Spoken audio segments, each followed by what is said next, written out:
Abrahaam abbaa gaa'elaa kan dafqaa jiru abbaasaa.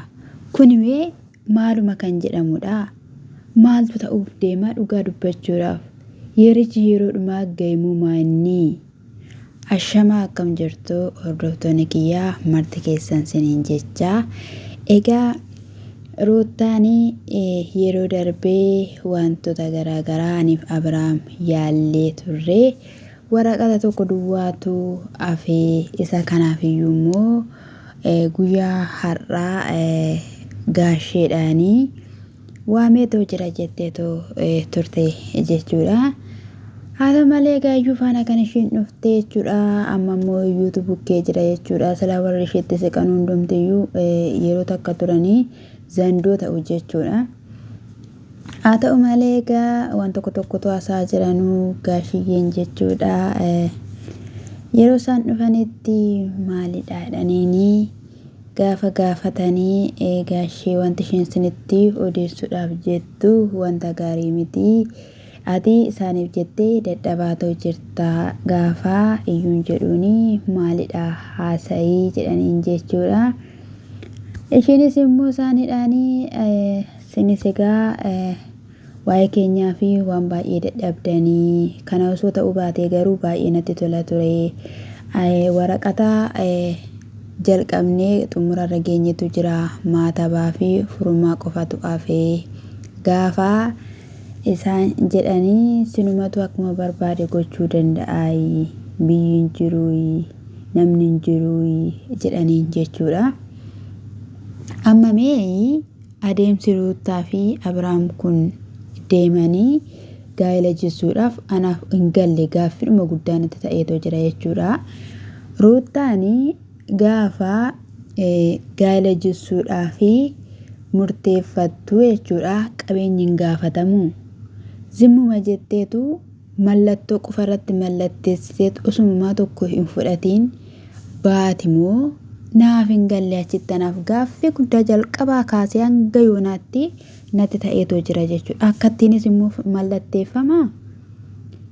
Mana murtii bakkuma sana deemameetu mallatteeffamee qabeenyi jirus wanti jiru hundumtiyyuu irratti hundeeffameetu natti fakkaataan akka kootti akkan yaadutti jechuudha. Malee akkattiin miti jechuudha.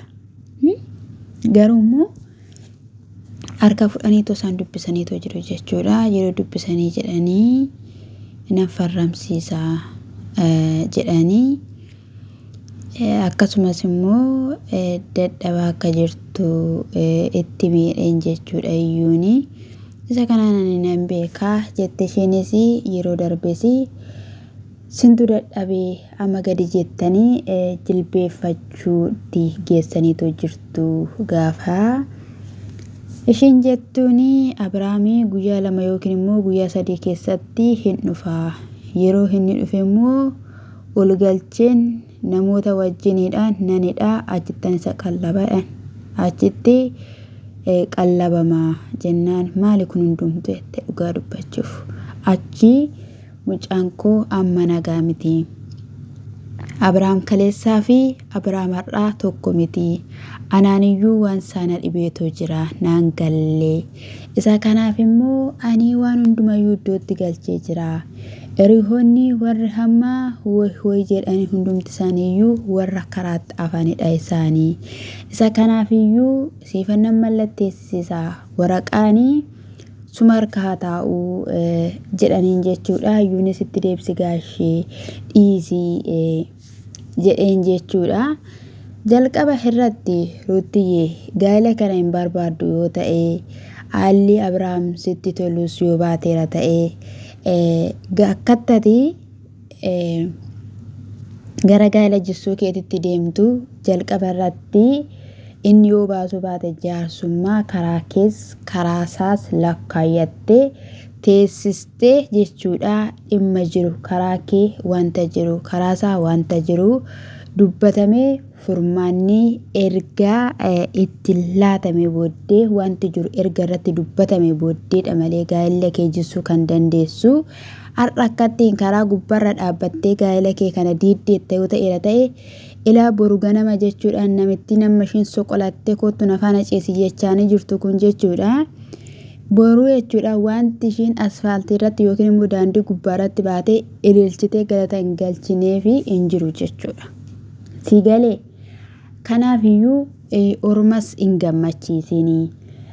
Akkasumas immoo jechuudha namni kuni hojii diinaatiin, hojii xonqolaa, hojii qoricha jaalalaatiinis qabamee jechuudha rakkoo keessa jiraachuu danda'a Ruutiyyee. Kaleessa gatii baay'ee baasteetta waan baay'ee taateetta beekamaadha jechuudha. Har'allee jechuudha yaalchifachuun barbaachisaadha jechuudha. Joo biratti hin kenninii. Joo birri akkasi jalaa nyaatuu fi kanaafiyyuu haadhaa fi abbaa isaatiidhaanii gaashee kuni maalidha? Akkasumas immoo dhimmaa kuni maalidha? Maaliif ofitti hin qabdanii? Maaliif ofitti waamtanii? Bakka Tsabalaallee ta'e bakka Tsabalaallee maaliif hin geessine jettee jalqaba irratti furmaata laachuun barbaachisaadha Ruutiyyee. Egaa ishiin kan jechaa jirtu guddaa xiqqaa beekaa wallaalaan hundumtiyyuu dhaabbatee toonatti faradaatoo jira narratti dhugaa ba'aa jira jettee jechuudha. Har'ayyuu kunoo gaafatti miidhamtee akka barbaaddee yeroo ati garaatti baattu sanas taatee ammas kunoo deessellee akka boqonnaa si dhoowwanii isa amma sitti faradan caalammoo boruudhaan sitti faradu jechuudha. Maaliifi harka diinaa keessa galee hojii harka namaatiidhaan ishiin gattee iitte akka har'aa miti warra har'aynuu si leellisnuyyuu boruuniyyuu deebisanii jechuudha akka barbaadetti sirratti haasa'u jechuudha. Obsa qabaadhu sin jechuun jaaladha xiqqoo ishee turii baay'eeyyuu dandeessetta obsiteetta namni amma keeyyuu obseeyyuu hin jiru garuummoo haa ta'uyyuu malee jechuudha. Wanta kana maatiitti deebi'uu qaba jechuudha. Fakkeenyaaf egaa yeroo darbee gaafa waraqaan sun sinii mallattaa'us maatiitti jaarsummaa ta'a maal ta'a jechuun hin oolamu. Garuu Abiraam waan akkasii waan godhes hin qabu. Ati muufinuu dubartiidha jechuudha. Wanti kana gochuun sirraa eegama jennee yaannu jechuudha. Inni achi shirri gudii jechaatoo jira. Nagaasheenii kootu torbe tokko na bira taa'ii waan haasofnu ni qabna. Isaas jedhaniinitoo jiru jechuudha. Hundumti keenya iyyuu teenyee walii gallaa waan haasofnu ni qabna jedhaniini jechuudha. Egaa Roobeelis immoo akka korrooftuu dhaqee eenyu maqaansaa Buruukii kirrirra ofii argitanii jirtu jedheen yaada jechuudha.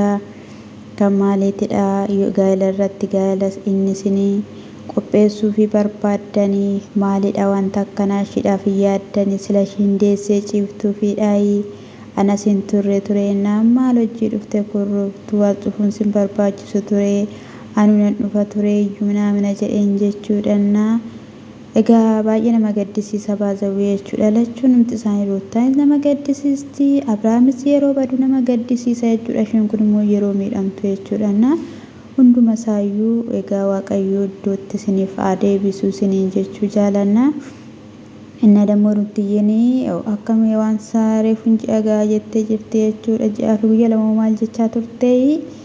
Akkatti gateetti qullaa ta'amuu qawweedhee yaada ni haraasiidha tokko Ruutiyyee.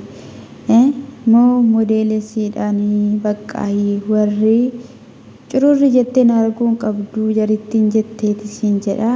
Ayizoosh na obsituu namaa jabduu namaa cimtuu namaa qimamii namaa diina keerraa Waaqayyoo miillaan si dhaabasa dhugaan siin jedhenna. Suuta'eedhi siin jechuu jaaladha. Obsii waanuma xiqqoo ishii siin jenna.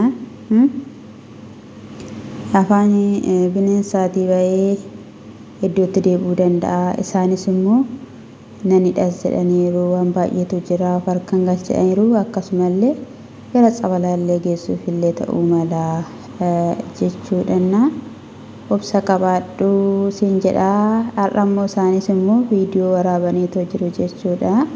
Namittiin nan sodaadhe moo maal jettee bilbiltee fi waan saa'ee muraasa wayiidha kan nan argee. Abeel buna danfisaa kaa maal ta'aa kaa qabeexxisee ta'aa kaa jechaa ture. innis immoo ishiin bakka Abeel bahee inni akka wajjiniin bulu kan ishiin barbaadde alga lafaafanii fi turanii yaa Waaqayyo maalum goona dhugaa rabbii maalum jennaan jedhame baran akkamum taanaa lafaaf naanii fi duddisna dhukkubuu danda'a maalis ta'uu danda'a itti jechuudha. Qullaa shimee jirti argitaniittu sirriitti nu battaniiti. Gaawni sana uffatte malee jechuudha. Macham immoo saffattee hin ciiftu ofirraa fuutee naa ciistu. Innaa ishiin addunyaa hin taane keessa galchite. Amma kana nan shakkee Abeel waan Ermeelaan jettee muluun mataasisaa jechuudha. Tokko lama jedhee. Halkan walakkaa yoo ka'ee gadi ba'ee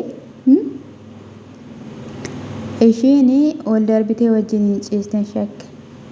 Jalqabayyuu amma yoona ta'u wajjin wanni hin ta'in jirti hundi ishiitu amma dhugaa rabbi maalum jedhan safeeffattanii sunumti abbaadhum haadhum sabuman safeeffattanii jedha Abrahaam osoo hin taane Abrahaam ishiin qabamee jenna jarittiin lamaanuu maalidha jenname. Hiriyaan akkatti namaaf hojjetu amma viidiyoo naayif inni ilaaltanii ammasin akkatti namaaf dadhabu. Moo kan mantalum kana maraachitanii carqii qullaa akka ishiin daandiirra kaattu kan barbaadanii jechuudha.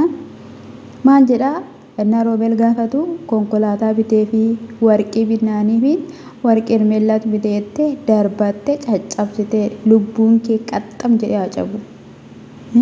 Akkani jedhu yaa wajjin akkana.